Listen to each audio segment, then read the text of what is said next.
Um, I'm happy to present Doris Sommer.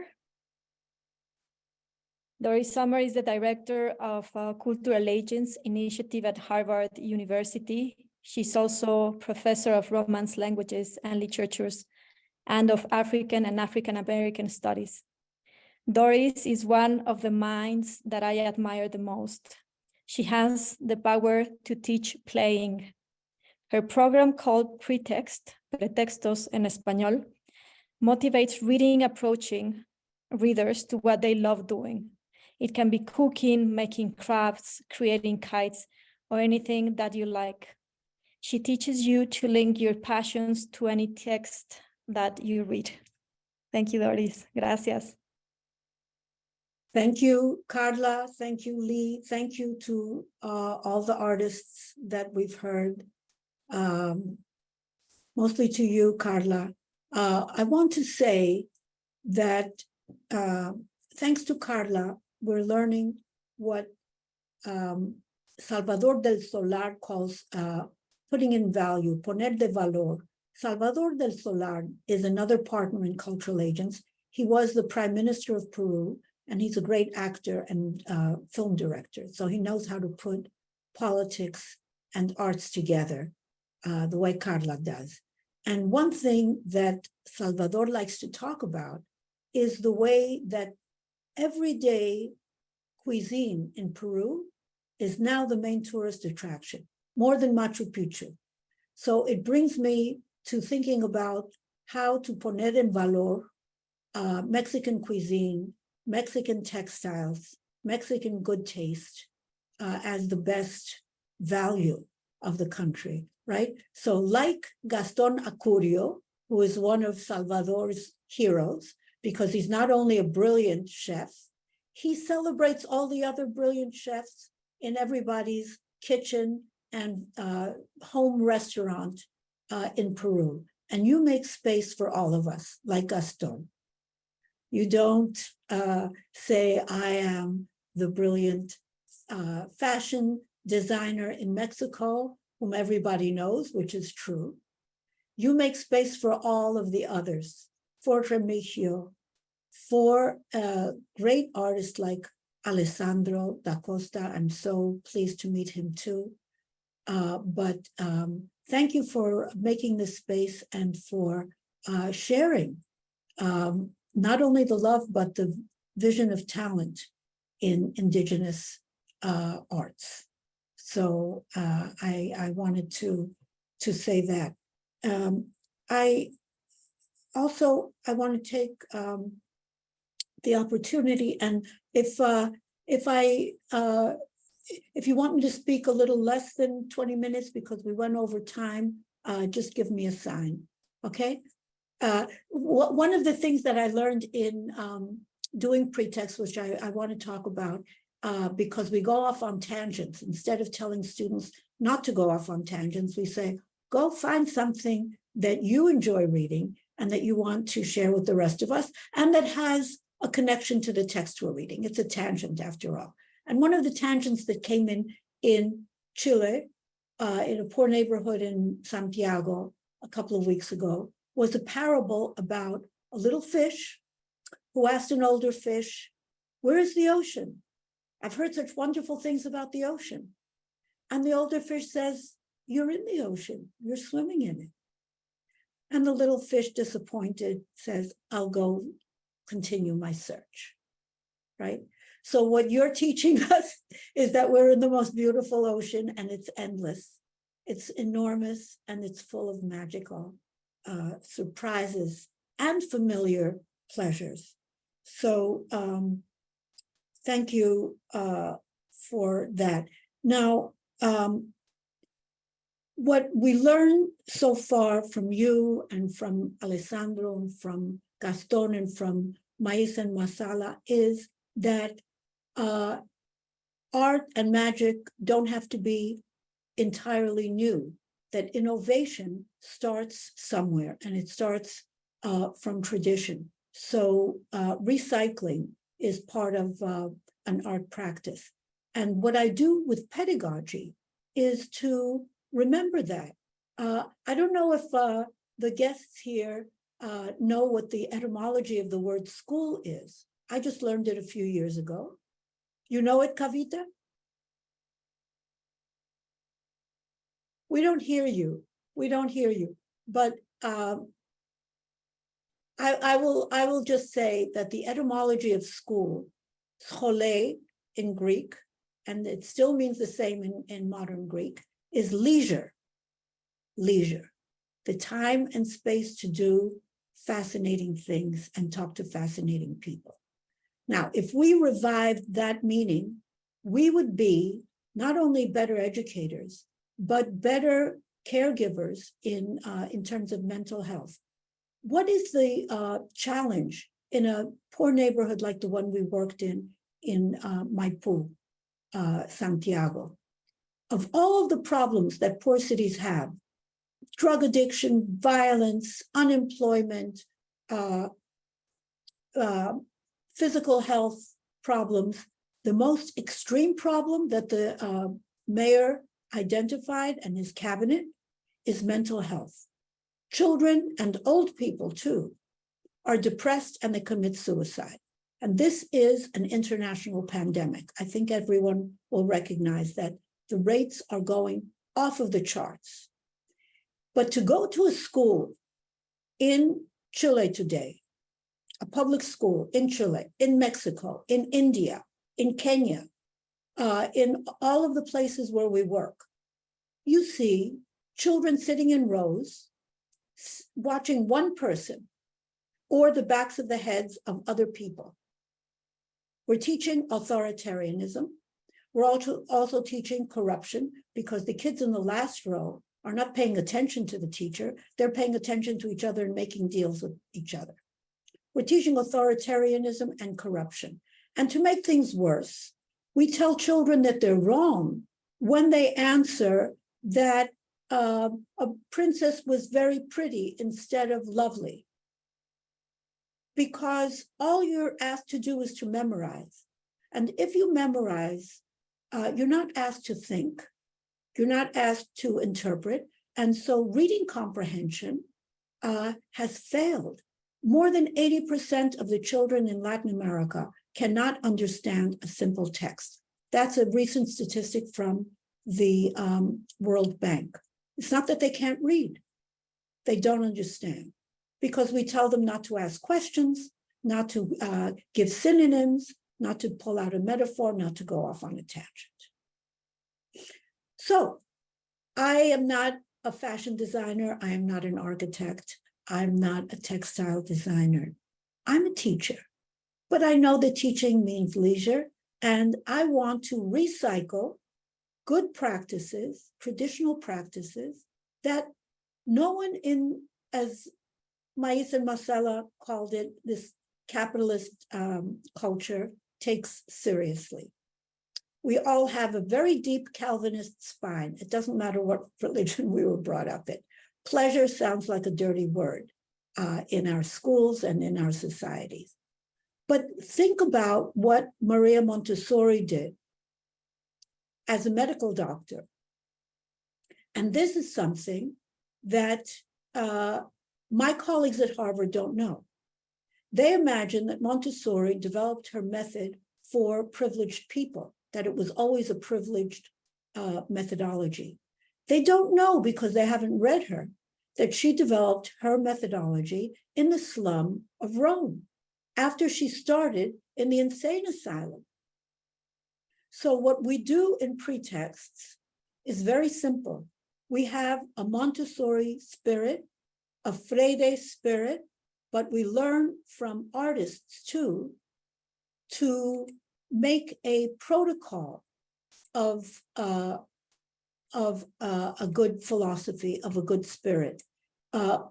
Freire, of course, is everybody's hero in contemporary pedagogy, but he doesn't tell you what to do. He just tells you why. So let's look at what we do in Pretexts.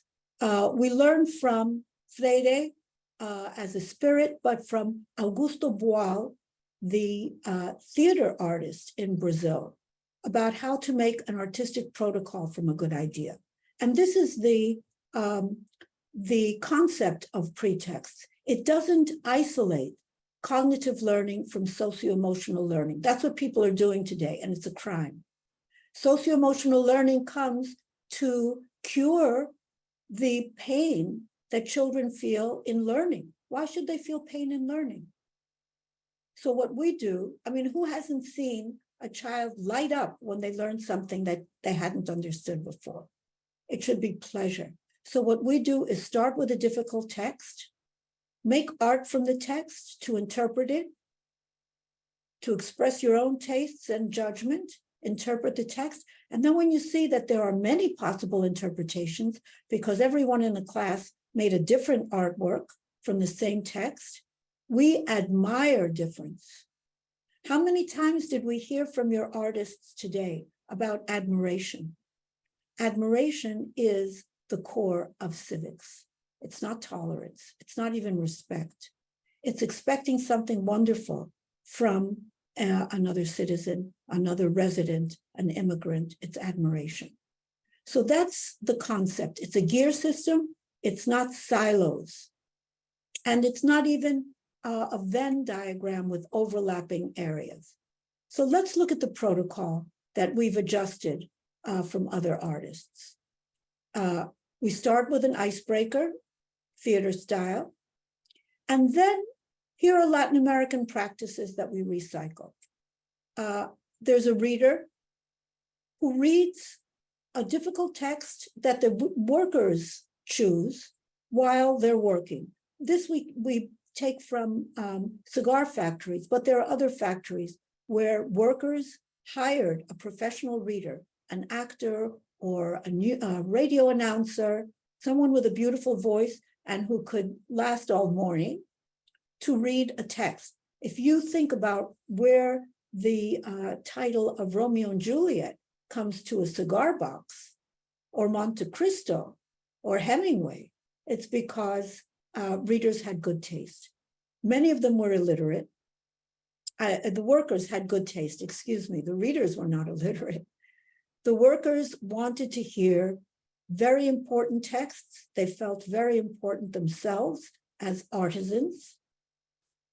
And they made cigars while they heard Shakespeare and Dante and Karl Marx, because the cigar factories were also the hotspots to organize labor. And instead of making cigars, what we make are cardboard books. And this is a Latin American tradition that some of you know, the cartonera. It started in Argentina after the terrible economic crisis in 2001. A painter and a poet opened up an abandoned storefront in Buenos Aires and started making beautiful or ugly, but always sui generis books from garbage and from photocopied literary material. And children make their own books. They fall in love with books and with reading, and they read together. And this is such an easy practice to plagiarize. So that's what we do. We make books while we listen to a text. And the second step is for all of us to ask questions of the text. We don't have a teacher who asks questions of children. Children are not victims of a teacher. The text is a victim for all of us. We punch holes in it. We know that text and textile are almost the same word. They have spaces between them. You can pull out a thread. And when you get 20 or 30 students pulling on a thread and asking different questions, the text becomes interesting. And the children become interesting to each other. Here we are in a slum in Kibera, Nairobi, where kids don't want to read in English, but they want to read each other's questions. So they become citizens with each other and intellectuals who investigate a text. Then, after we've asked text and used critical thinking, we use that critical thinking to make art. We make art with the text. Here are some 8th graders in Pune, India, making theater from a Chekhov story. The story is called The Beggar. The beggar has one tall boot, one short boot. Look at what this kid did to simulate one tall and one short boot. To interpret a text on stage, you have to understand it very well. So we get very high levels of reading comprehension, just because the reading material is raw material for an art practice. After we make art, and all of these children will be making scenes from the text. All of us are artists, and then we become theorists. We form a circle, and each of us asks, what did we do? And in the reflections where everyone makes a contribution, what did we do? We understand the process of making one thing into another, of transforming, of interpreting, of using. So we are never victims of texts, we are users of texts. And that seems to round out the exercise, but here is where we make a bridge from one session to another, we go off on a tangent. Everyone brings in something the next day that they want to share that has some connection with the text. If it's about a beggar, someone will bring in a text about economic disparity, another about boots, another about different occupations or housing or food. Whatever we want to read that we can connect with the text enriches the rest of us as we publish on the clothesline. And those of us who recognize this technology of publication recognize it as a Brazilian activity called literatura de cordel, literature on the clothesline.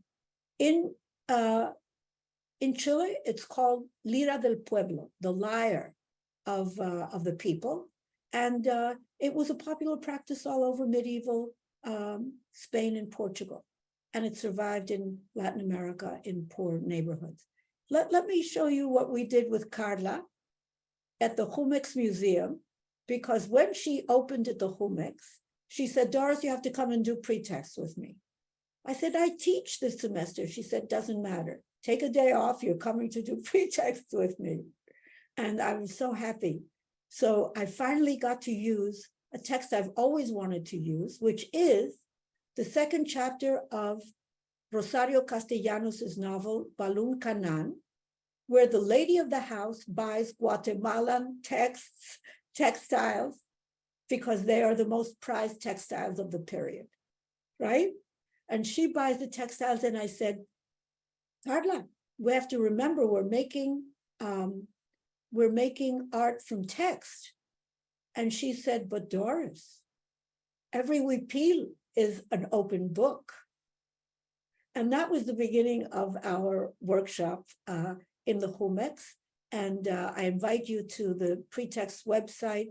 You can see this entry with activities and with videos. Here, Carla's daughter Laima was 8 years old, and she brought a friend the next day because it was too much fun just to have by herself. This entry is on a page called Where. If you go to the Where page, you'll see an interactive map, because we don't want one country to be at the center. If you're scrolling where you want to be, we've worked in many countries. And then there's an almost infinite list of workshops we've done around the world. So I could talk about other projects that we do in cultural agents. Maybe I'll just talk about one, because what we've seen is that artists who know how to change the world sometimes don't get a buy-in from decision makers in governments. Decision makers think that art is either a collectible, commercial item, or it's entertainment, or it's just wasted time. What we want to say is that wasting time making art is the best therapy against depression. when people make art, they make decisions, they spend time. Loneliness can be cured by either being social, which is difficult for depressed people, but a way of becoming social and knowing that you're a human being is to make decisions by making art. So what we do is teach decision makers what art means, that art is a verb, not only a noun.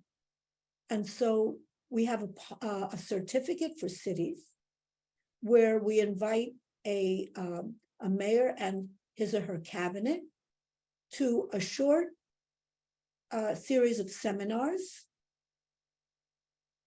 and workshops, in-person workshops. The seminars are online and the workshops are in person. And the people who participate in the certificate are the cabinet of the city, private sector who needs to do social engagement and can help follow through on the prototypes that we develop, and local artists and artisans who have networks of maestros who can lead groups of youth, of old people to make art. So the how is very simple for seminars online and for